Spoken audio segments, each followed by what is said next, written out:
पुण्यातील खेडच्या तहसीलदारांना सर्वसामान्यांना अपमानकारक वागणूक देण्यासह इतर गंभीर आरोपांखाली निलंबित करण्यात आलं आहे। पुण्यातील खेड येथील तहसीलदार प्रशांत बेडसे यांच्यावर विभागीय चौकशीनंतर 10 दिवसात निलंबनाची कारवाई करण्यात आली आहे। शासनाची प्रतिमा मलिन केल्याचा ठपका ठेवत निलंबनाची कारवाई करण्यात आली असून विभागीय चौकशीनंतर अवघ्या 10 दिवसात निलंबनाचे आदेश देण्यात आले।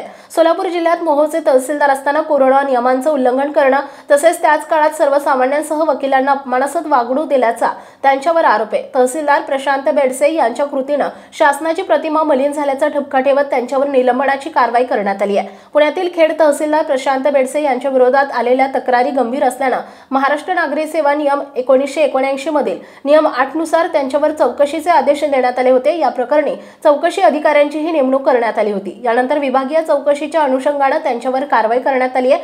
निलंबन कालावधीमध्ये तहसीलदार प्रशांत बेडसे यांना पुणे येथील जिल्हाधिकारी कार्यालयाचे मुख्यालय सोडता येणार नसल्याचं आदेशात म्हटलंय।